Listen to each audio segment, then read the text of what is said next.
Welcome to today's BTN Group AI in Action webinar series. TMCs using Agentic AI to speed responses and enhance service with content sponsored and developed by Oversee. Over the next 60 minutes, our panel has a very interesting discussion for you, and we hope you will engage with them and ask some questions during the webinar. I'm Mary Ann McNulty of the BTN Group, here for just a couple of seconds to highlight some ways that you can enhance your experience on today's webinar.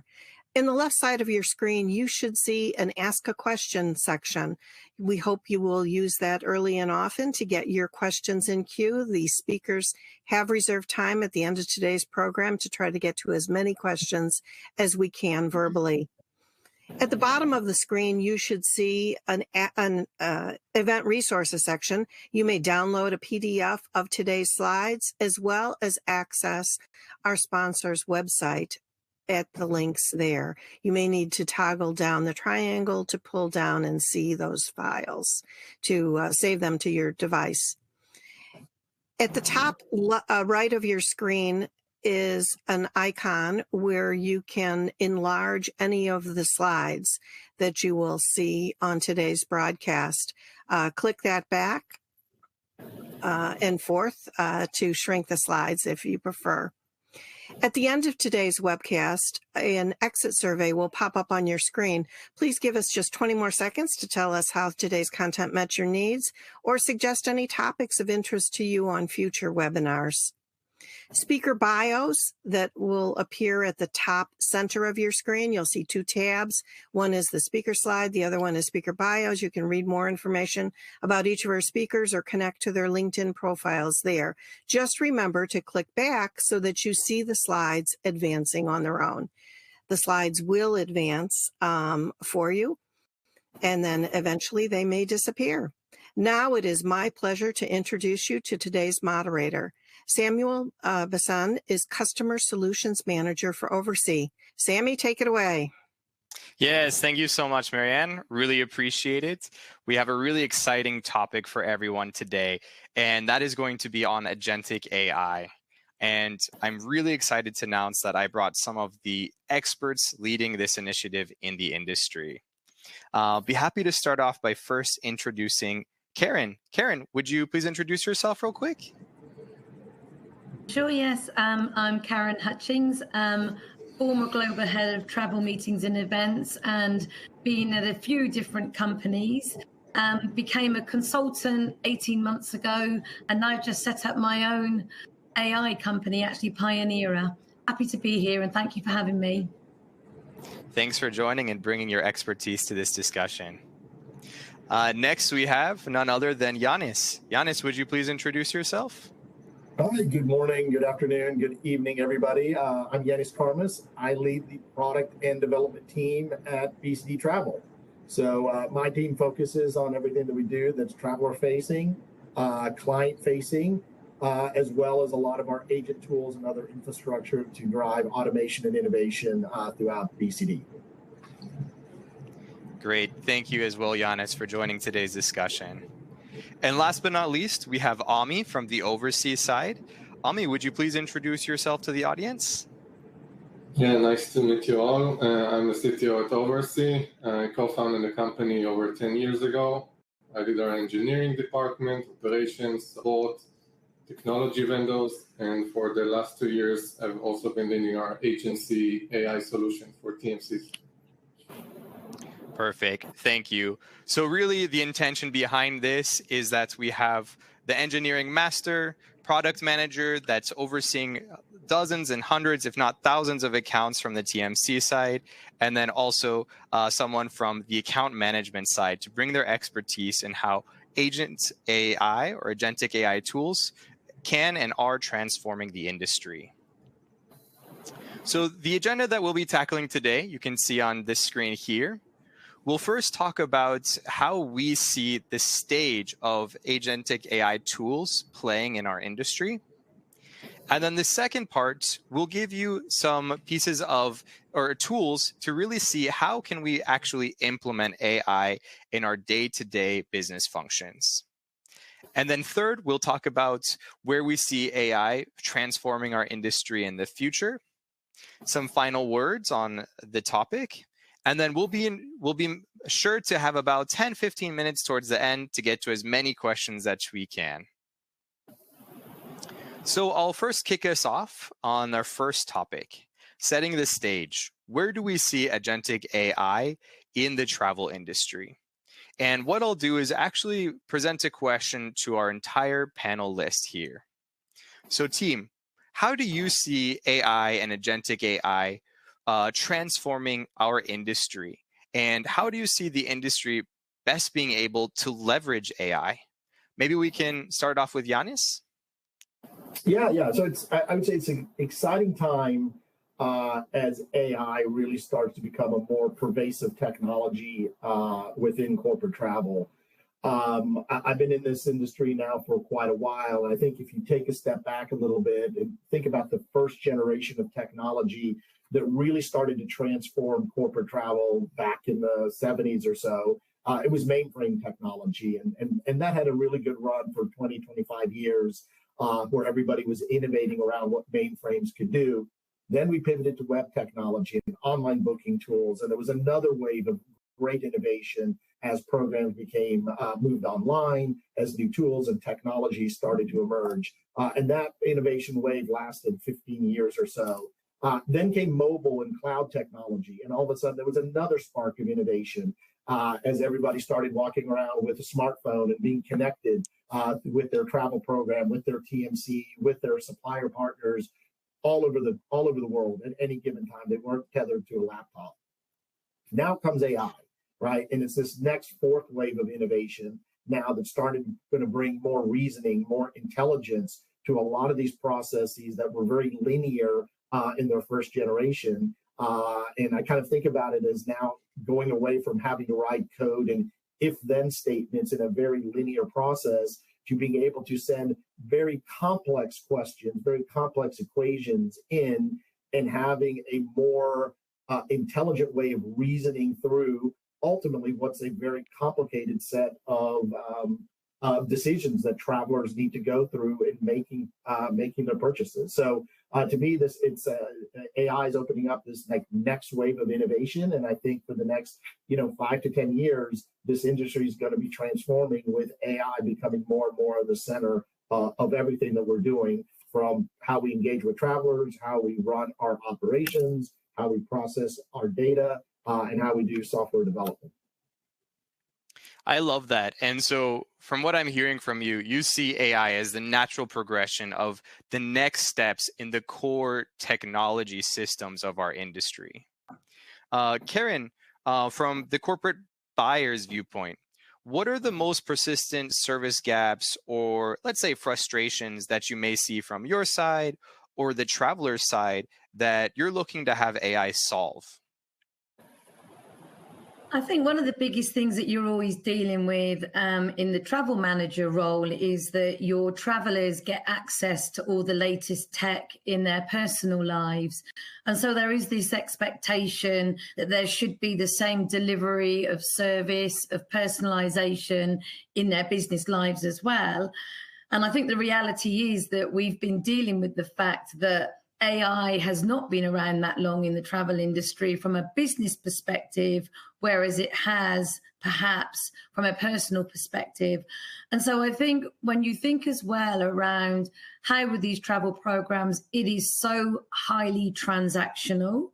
I think the fact now that there is the ability to use AI, which is the next step on from robotic process automation, means then that there's just a lot of opportunity to make the whole process much more efficient. So you've got the element to look at, which is around how do you make the experience of the traveler, of the employee better?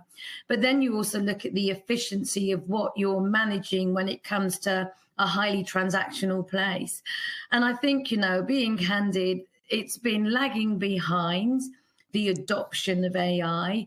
But I think now when you look at all of the different companies out there that are being built on AI first now versus being built on the traditional dare I say it, archaic tech that was out there as far as travel programs were concerned, or certainly the tech that was being used to deliver the travel program, I think we're going to see a massive acceleration.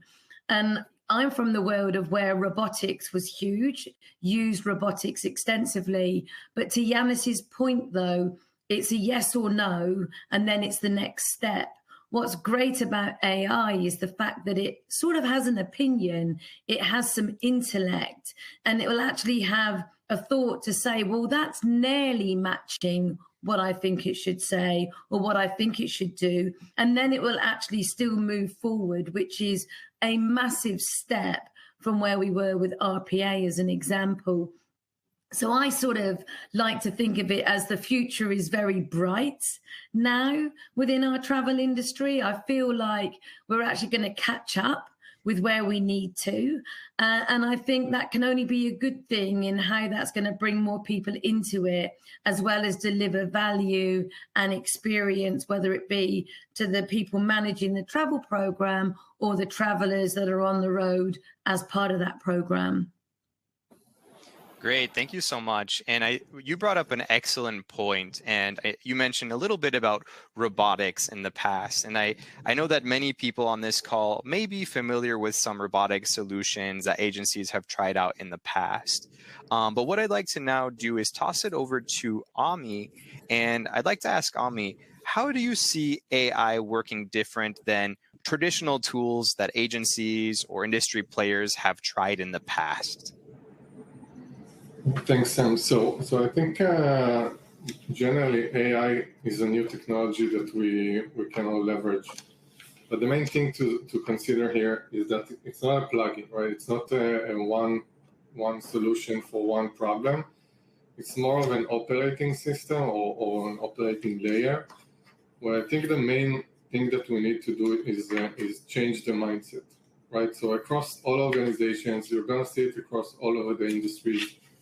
Many people are starting to change the mindset of not just what can AI do for me, but how can I leverage AI in almost everything, right? In almost every aspect. And I think in travel specifically, the most interesting areas are travelers' experience, right? And the SLAs, and how do TMCs provide service to their customers. This experience right now, as Karen put it very nicely, is archaic, right? And to some extent. And I think by leveraging AI in many of the areas, then you can not only give them almost perfect SLAs, but you can actually improve their experience. You can be much more proactive. You can give them VIP level of service, but to all of the travelers, right? So I think once you start doing that, once you start thinking about how can I leverage AI in this process and then in another process, and eventually it grows over time in your organization to encompass more and more processes, then you're just improving the experience for your customers, for your agents, for everyone involved. That's great, Ami. Thank you so much. And so on that note, I know we've talked a lot about using AI to enable business operations in our industry. But what I would like to do now is take a little bit deeper dive into the actual day-to-day implementation of AI. And I'll first kick it over to Yanis. Yanis, could you explain to us a little bit how you've implemented AI to respond to specific customer requests? How has AI transformed your SLAs or the way that you even track SLAs? And lastly, really across the board in your operations team, what are some of the benefits that they've seen? Sure. So I think we are very focused on AI from kind of an operational process perspective. If you take a step back as a global travel management company, if you look across BCD at a more global basis, we do about 70% of our new bookings through online and digital channels. And of course, we've had 20 years of making those digital channels highly productive, highly touchless. And then we get about 30% of our bookings through offline channels. Add to that exchanges and cancels and questions. We're taking millions of calls and millions of emails through our service centers every year. So how can we make that more productive? How can we make that a better experience? And I think I'll go back to something Karen said, right? Of it's not an or anymore, it's an and. How do you have a better experience and make it more efficient? In the past, it was a trade-off. You want better experience, it takes more investment, higher cost. If you want the cost down, okay, we can take cost down, but that's going to impact the experience. AI is going to give it an ability to kind of execute on both of those, right? And so when we start thinking about how we can start to drive more AI automation, I think for BCD, the first thing we looked at was, well, what are the kind of core competencies and technologies that we need to be able to deploy? We've had for many years a strategic partnership with Oversea around price assurance and price reshopping. And we started to look at what is the DNA of that, right? These are highly automated processes that look at how we are monitoring, in this case, shopping requests to figure out if we need to run an automated exchange or an automated cancellation process to rebook a traveler. Those processes have high degree, 30, 50, sometimes 70% overlap with some of the things we wanted to execute from an email automation perspective. There's a shopping process. There's a fair or kind of rules integrity process to understand what the rules are. There's a process to understand how to make a reservation and how to automate that in a more touchless way. So for us, kind of catching those overlaps is really important to figure out where we can create synergies. In terms of metrics, I would say we've really broken this down, I think, into 4 key areas or 4 key phases, right? So for us, as we're thinking about implementing AI in operational processes, right, the first step for us is, do we make that contact, in this case, that email, even available to an AI bot, right? And so what percentage of our emails are made available and interrogated, if you will, by an AI bot? And we know it's never going to be 100%. Again, we're a very diverse company. We've got all sorts of travelers all over the world at different levels within the corporation. But the first metric is, what portion of our emails do we make available to an AI bot? To us, the second one is, of what is made available to an AI bot, how good are we getting to the intent and getting to the detailed request that's coming in? So it's one thing to understand if it's a cancellation request. It's another thing to understand if it's a cancellation request where we might have a record locator included in that email. If you're asking for a new trip to Dallas, it's one thing if you ask for a bunch of flight options. It's another thing if you give us very specific dates and flights to be able to book. So how granular can we take that intent and how accurate can we get is kind of a second metric. The third metric is, do we have a bot or a process that we can put in place to actually better automate that? Right? And that process could be we automated end to end, or that process could be we automate 3 out of 25 steps, and then we turn it over to a human agent. But where can we match up that email with some kind of an automation process? And then step 4 is, how many of those processes have we been able to automate end to end? It's a lot easier to automate resending an invoice or maybe canceling a trip than doing a very complex exchange. But the more we understand the granularity of what somebody is asking for, the more we can kind of put automation behind it, or at least partial automation behind it. Great, Anis. Thank you so much. And I think what I'd like to focus on a little bit is, how do you see the SLA's definition changing with AI? Yeah, I mean, I think historically we've measured SLAs as how quickly we respond back to the email, right? So we're kind of measuring it in a response time. But when AI is starting to play a bigger role in that response, the response time becomes less important. What becomes more important is kind of number one, when we think really the supreme metric is, how satisfied is the traveler with the engagement with BCD, whether it's AI driven, human driven, or a hybrid. How satisfied are they? If we got them the right answer, we got it quickly, and we got them on their way, and the traveler's happy, we're happy. I think within that, understanding what portion of these emails have we been able to automate or partially automate, right, gives us a sense of how deep into the process curve we're able to put some of these automations and tools. And we think that that's important, not only for BCD, but also for our clients. And our clients are asking us, well, how are you deploying AI? Where are you deploying AI? We want to be able to go back to them and share stats that says, okay, well, here's how many of your emails were exposed to an AI bot. Here's how many of them were touched in some part. Here's how many of them were automated end to end, so that there's a bit of transparency in how these robotics are starting to impact the work being done. I love that. Thank you so much. Yeah. And I think next I'll actually toss it over to Karen. And if Karen, I'd like to ask you to put back on your global head of travel hat. And I'd like you to really explain to the audience, as you look to work with different TMCs or really optimize or improve your program, what are specific automated features that you're looking at that impress you?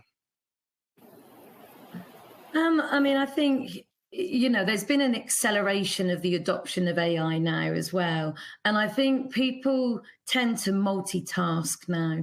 So they may be doing emails on their laptop, but then they want to speak into their phone to actually be able to make a reservation. And so some of the things that have really started to impress me is seeing some of the new players that are coming in that are actually showing how you can do that, and how verbal script is actually being acted on, reservations being made, etc. So I think that's pretty impressive. But I think, though, it's very easy to go for the absolute optimum that could be out there. And sometimes we just need to do some baby steps, though, as well. And I think if we can automate, or we can make the experience 60% better, it's 60% better than it was before. And I think sometimes we can think about going to the absolute nth degree to get everything perfect. And I think there has to be an acceptance in general that may not be the case. And so as long as we have that, then I think the support that can be given to all of the different TMCs out there that are actually embracing AI in different ways will have a positive impact overall in general. But I think if you think about the challenge that there's been in getting people into the industry post-COVID, any of that mundane, repetitive thing that, quite frankly, doesn't need a person to do should be what should be taken out by the agencies, because that's not the work that's going to attract anybody to this industry at a starting point. And so I think if we can actually get rid of some of that, so what Yanis was talking about earlier around reading emails, AI can now read emails for you. But I think where it becomes more interesting now as well is the fact that the AI then can also plot how often the same question's coming up in an email, and give dashboards out there to say, well, this is the types of questions that are coming in. Why is that? What's the reason for that? Do we need to educate travelers more? And I think it's just creating much more visibility in an automated way as to perhaps some of the gaps that there is in travel programs, some of the gaps that there may be in travel policies, or friction that there could be within travel programs. And for me, that's really good examples of how AI can actually then, in return, increase the experience, whether it be from managing the overall program, or again, as I said earlier, down to the traveler level. But I think, though, the new players coming in are pushing the envelope for sure. And that's a good thing. I think anybody that pushes the envelope is a good thing. But let's be very clear, though, there's not massive rollout. It's in small groups, because you need to do baby steps with all of this, because otherwise it would be very quick and easy for holes to be picked. But I truly think, though, we're on a trajectory at the minute of a year we're going to see huge difference in how AI is going to be used and what it's going to be delivered. And a travel program now will be very different in a year's time, as long as those leaders of the travel teams embrace it as well, and don't go for perfection, but just go the baby steps and then start to embrace it on a journey with their TMC. I love that. And I think in the industry, we generally have this outlook that it's an all or nothing type of implementation, right? And this is Never one of the understand why. I'm with you. I'm with you. So I really love what you're mentioning about baby steps. Speaking of steps, Ami, could you please walk us a little bit through the operational side of what happens when an email is sent in?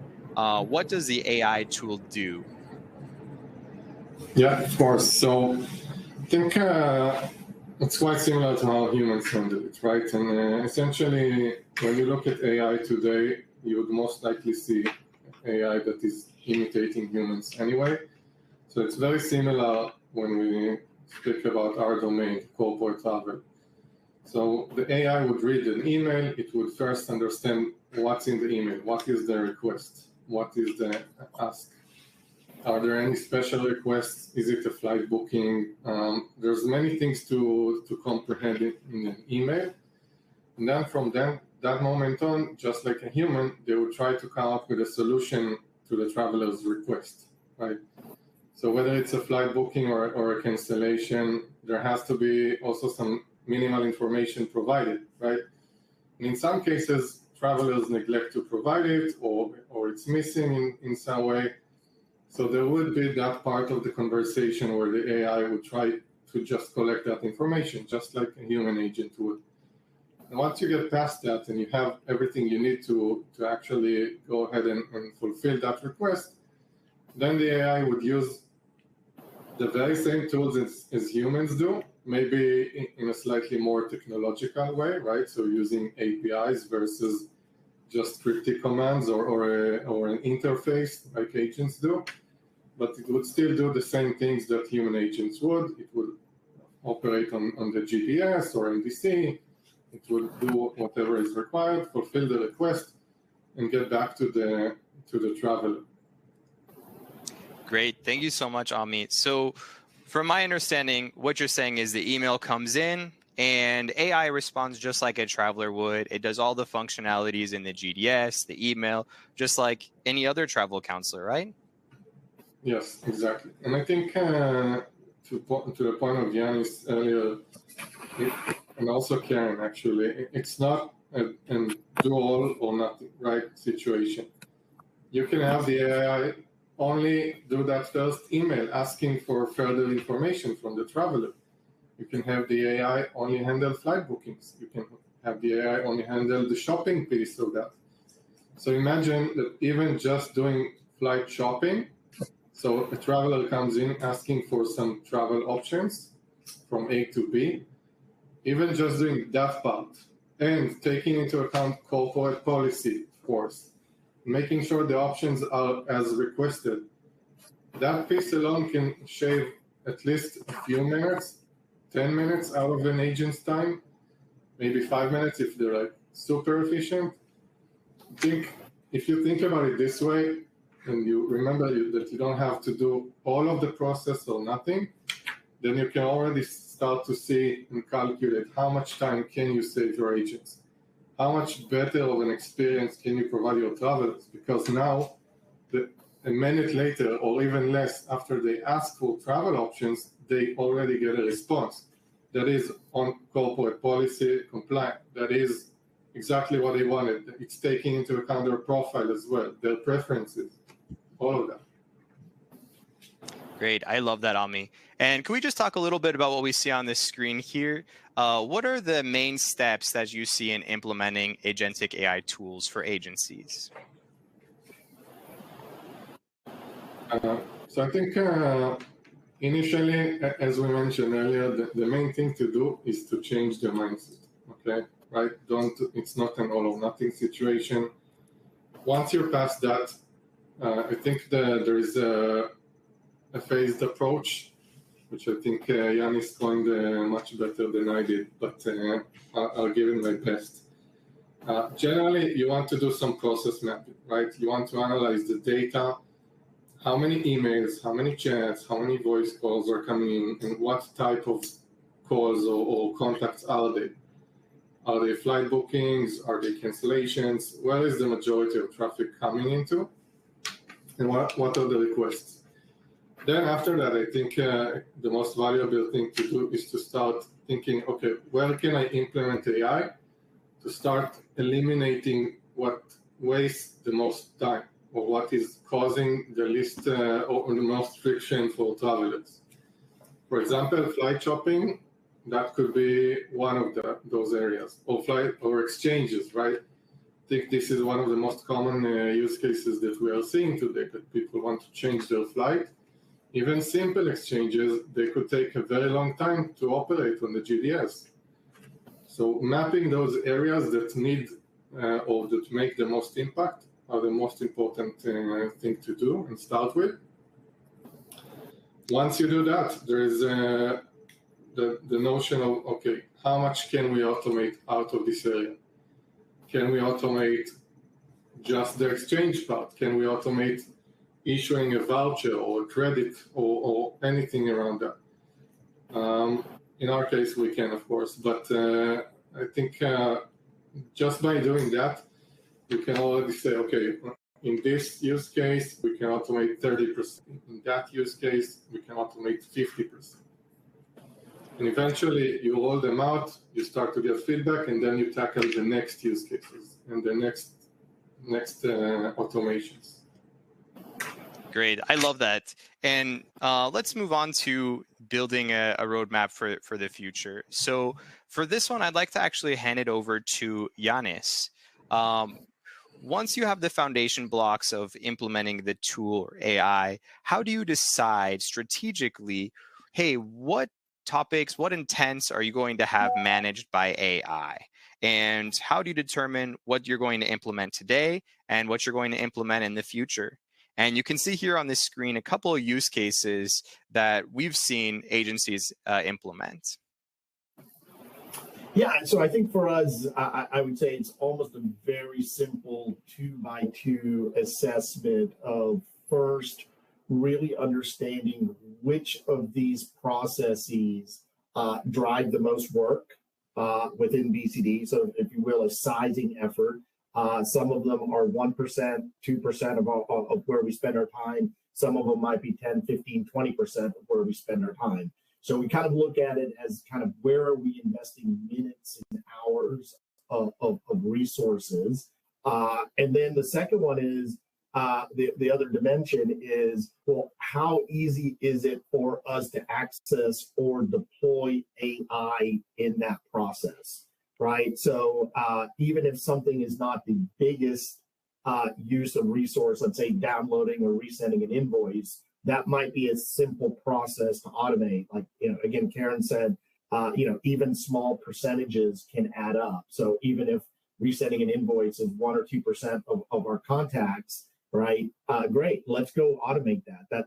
That's typically low value work for an agent to go do. We can automate those processes more effectively. And then I think building a little bit on what Ami was saying, right? The process does not have to be 100% automated. And often what we're trying to do is figure out where we can deploy AI to automate a few steps in a process, right? Missing information when you need to make a booking. Right? You gave us your outbound information, but you didn't give us a return. Maybe you misquoted a date. Those are things that an AI can invest resources in to validate with the traveler, even if we have a human agent do the booking once all the information has been gathered. I think the other thing that we're looking at is really thinking about some of these processes as more of a hybrid.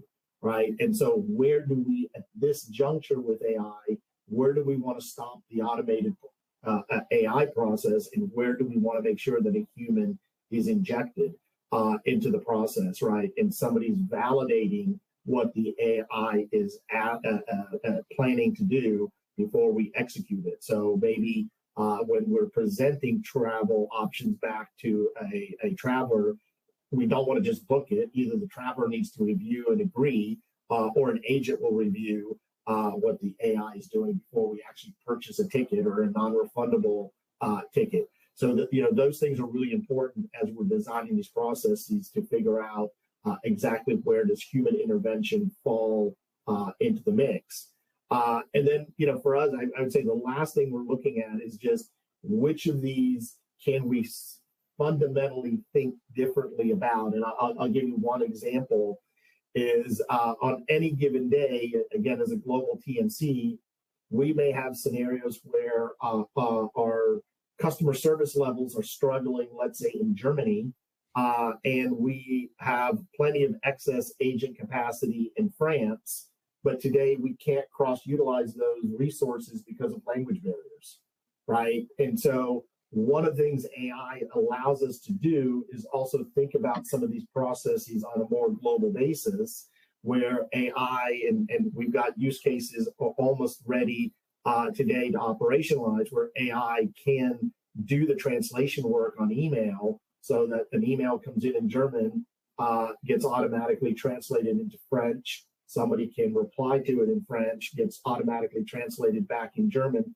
to the traveler. And so in those scenarios, we can better utilize the talent we have across all BCD in a more efficient way, in a more logical way, that allows us to better utilize our resources down all of these different processes. I love that. And I think you brought up one topic I'd really love to touch on is that common misconceptions about AI. Hey, Ami, could you talk a little bit to us about some of the misconceptions you hear and why they are indeed misconceptions? Yeah, of course. So I think probably the biggest one is around replacing agents, right? In reality, AI is not there yet. It's not going to replace human agents, at least not in the foreseeable future. What I think it will do, and it does already, it will augment them, and it will free them up to do more complex tasks rather than the simple mundane work, which Karen alluded to earlier. Right? Instead of doing entire work day back and forth, just providing booking options and making simple bookings, you can actually help travelers out of situations and give them the VIP service and proactive service that only the VIP customers would receive otherwise, right? So I think it will not only be not replacing agents, but agents will end up loving using AI because it will just set them free to do the more interesting things. And also, I think it will help TMCs also recruit the next generation of agents because work will be more interesting.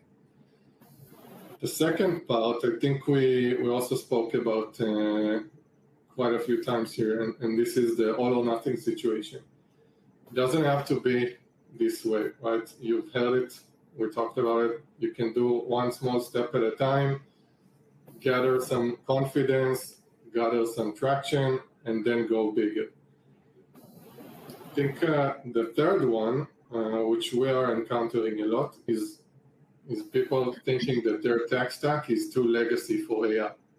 And in fact, this is what we've been dealing with since day one of this company, of Oversea, right? So not only with AI, but the way we built our system, and I think the way you should consider how to implement AI, is essentially how do I fill in the gaps of where I can make the most impact, right?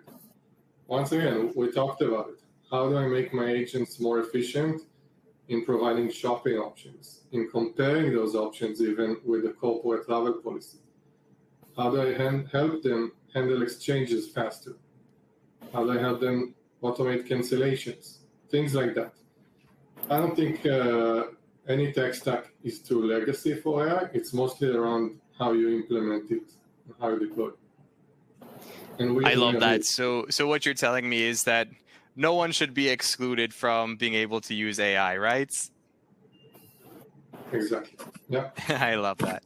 Great. So let's move on to our last topic, which is the solution itself.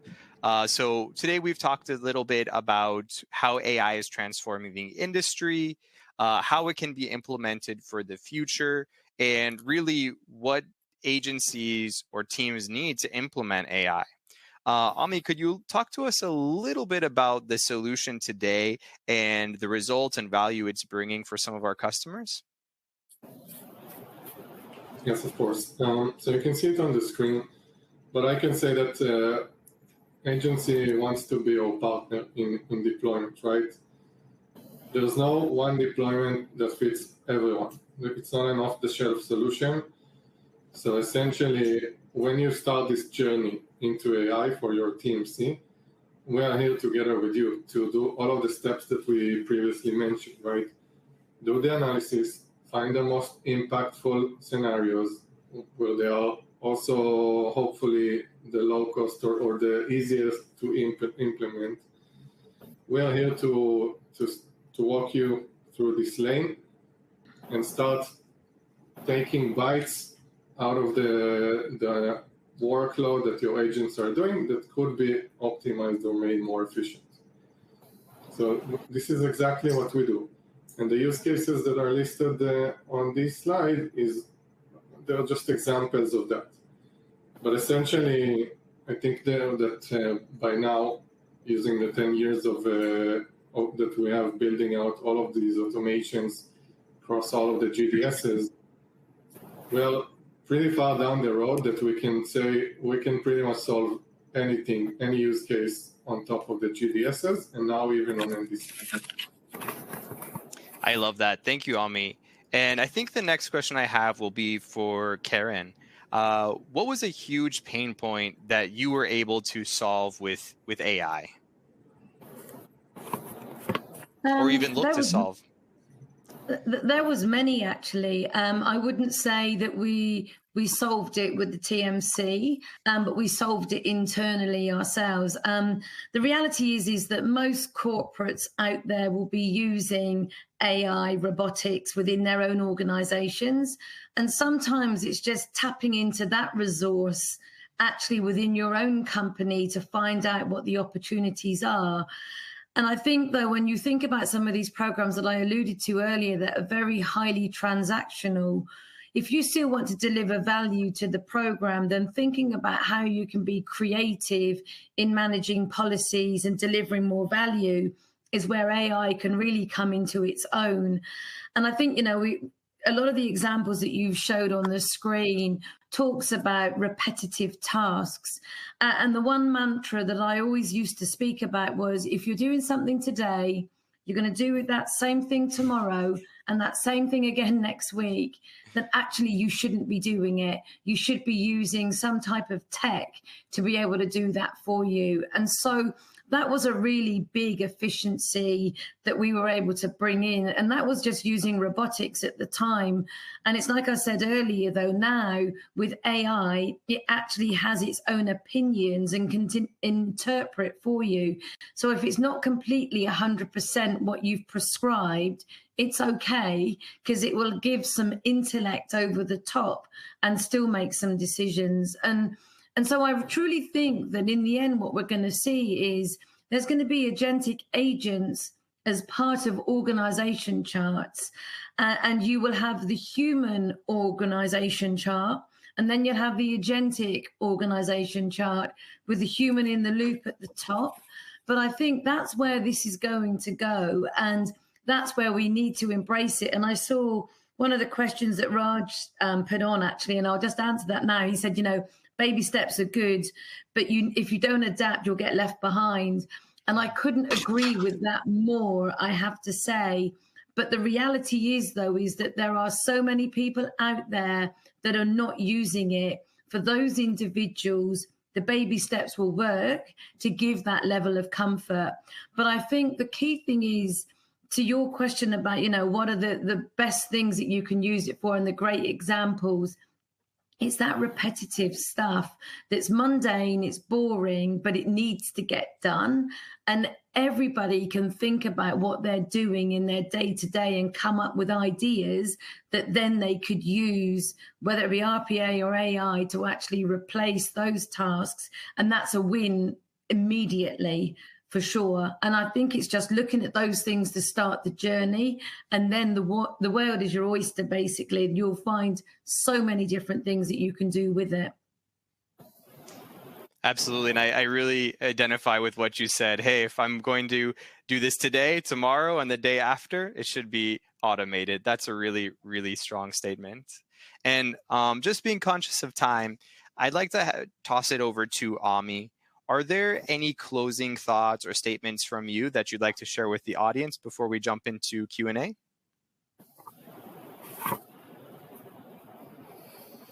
So I think generally we covered the strategy, the challenges, and also the future. I think Raj was one of the audience was on point with the baby steps comment.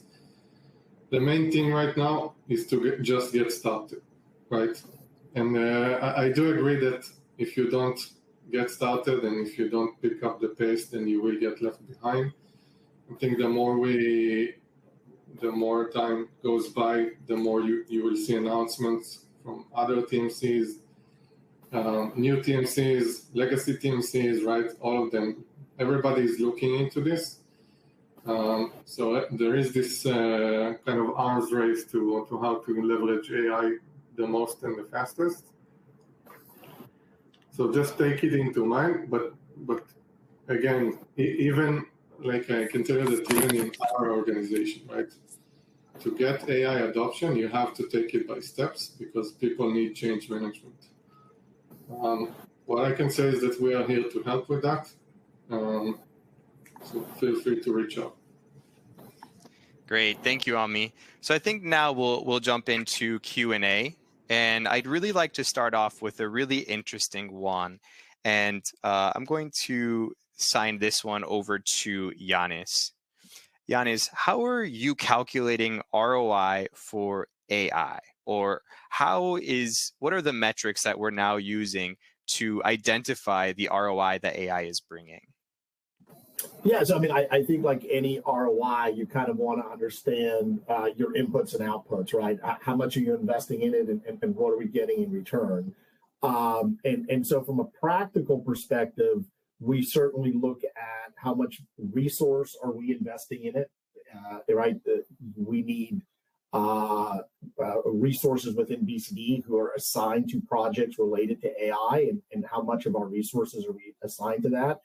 And how much are we investing in technology and the partners to help us deliver on some of the foundational elements? I will say some of these new LLM models and the infrastructure to run it is not cheap, right? And you're leveraging, depending on how much reasoning these AI solutions need to be able to do, these can be fairly pricey technical investments.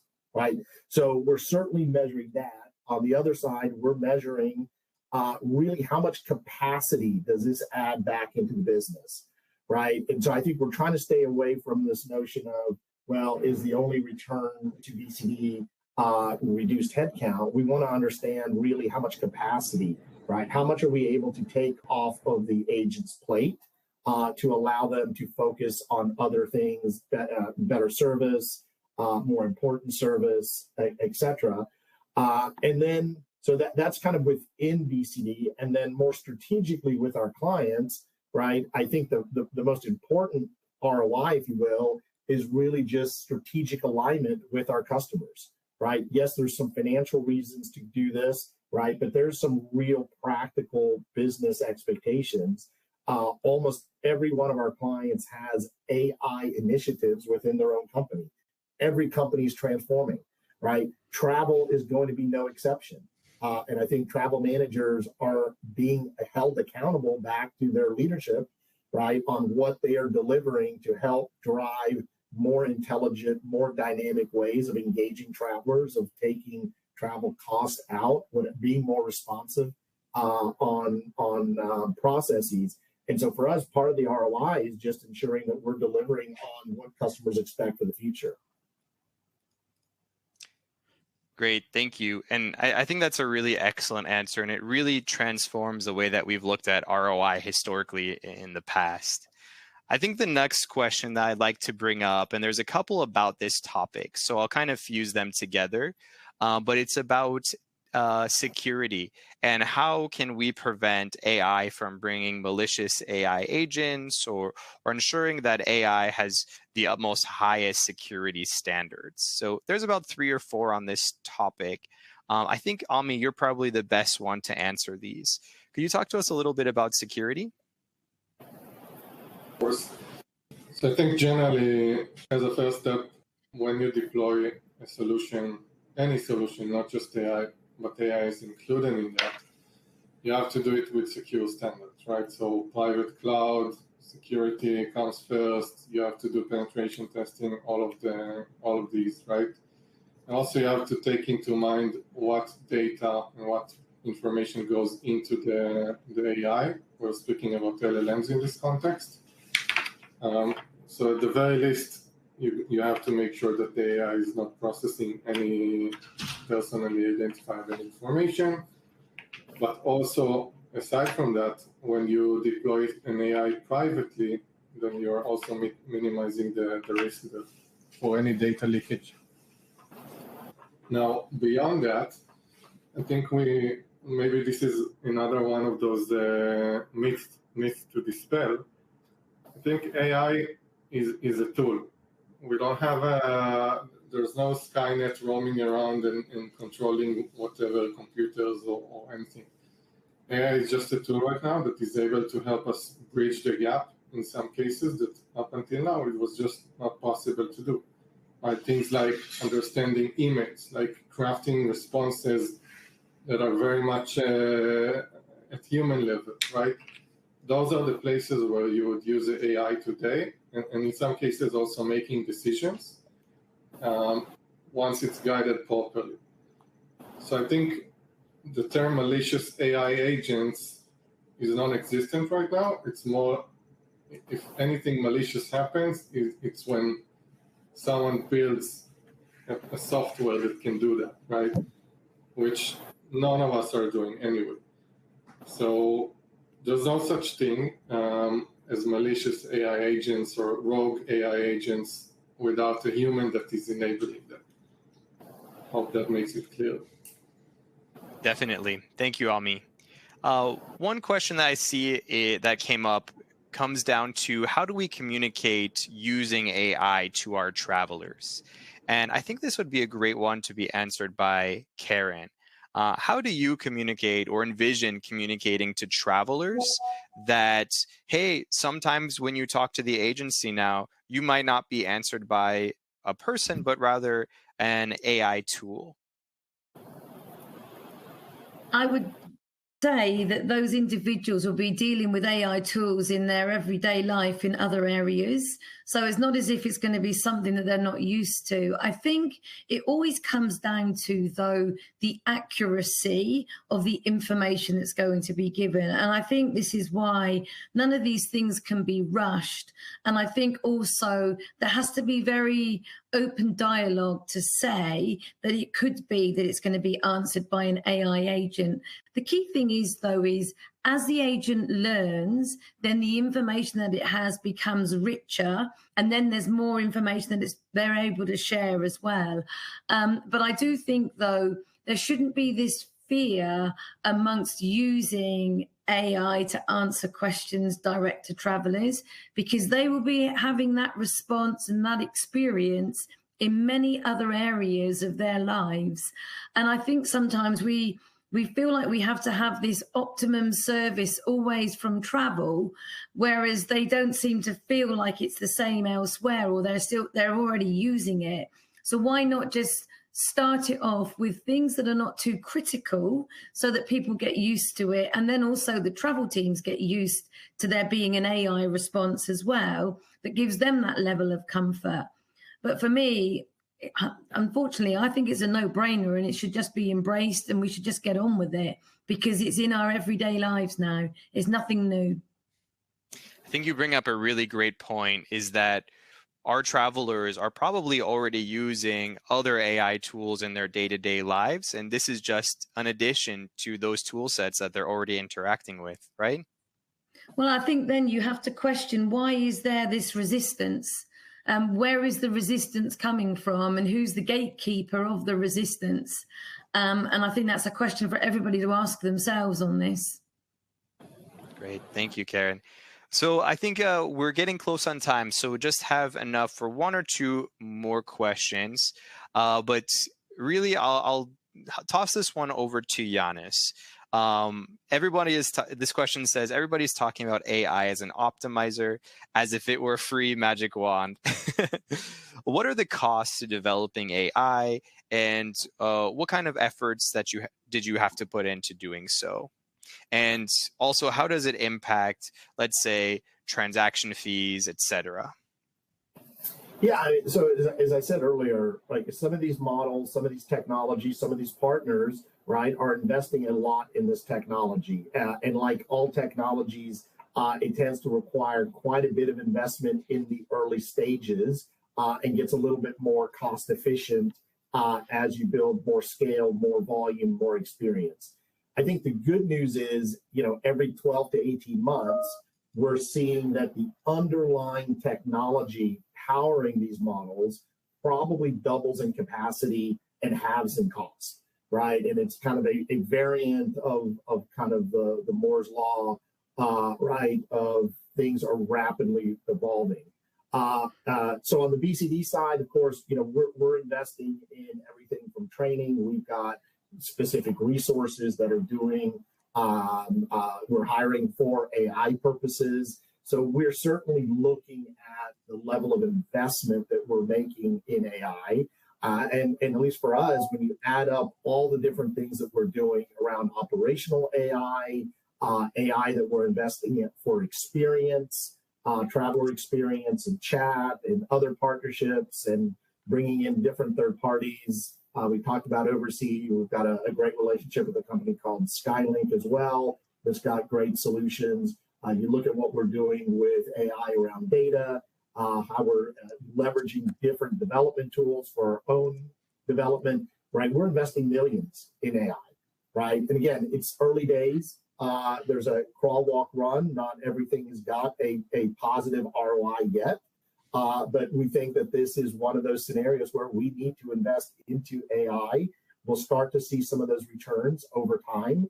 But to some degree, this is a mandatory investment for companies transitioning and investing for the future. Great. Thank you, Yanis. And I think we're getting really close on time. So just one quick question that I'd love for Ami to answer. And again, I'm going to kind of combine a couple of the questions I see in the chat, but it really comes down to how can you personalize AI to a specific customer or policy or company? I think as some of you may have experienced personally or through the business life, the context you give an AI, it's full, right? So when we approach personalization or customization for customers or travelers, it's all about context. The richer that we can get, and this is up to our partners, the TMCs, the richer context we can get, the more personalized we can be. So for example, if we're able to access profile information, there doesn't have to be PII in there. It just needs to be context about some user, right? Then the more personalized the response we can give them. And then this becomes very much like Yanis said, right? As much as you put into the model, that's what you can get out of it. Great. I think that's a great answer, Ami. Thank you. I'm just being conscious of time. We're at our last minute. Shall I pass it over to Marianne to close up shop for us today?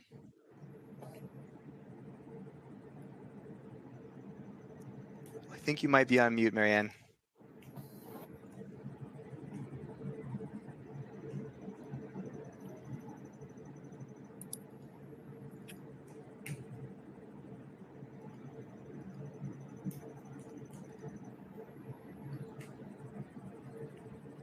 Can't hear you, Mary. I can't hear you. So I'll close us up for today. I want to thank everyone for joining today's session. We really appreciate your time today. For me, it was really exciting going over AI and how it's transforming our industry. And again, thank you to our panelists here, Ami, Yanis, Karen. Thank you so much. And please feel free to reach out to us for any follow-up questions. Thank you all, and I hope you have a great rest of your day. Thank you. Bye. Thanks, everybody. Thank you.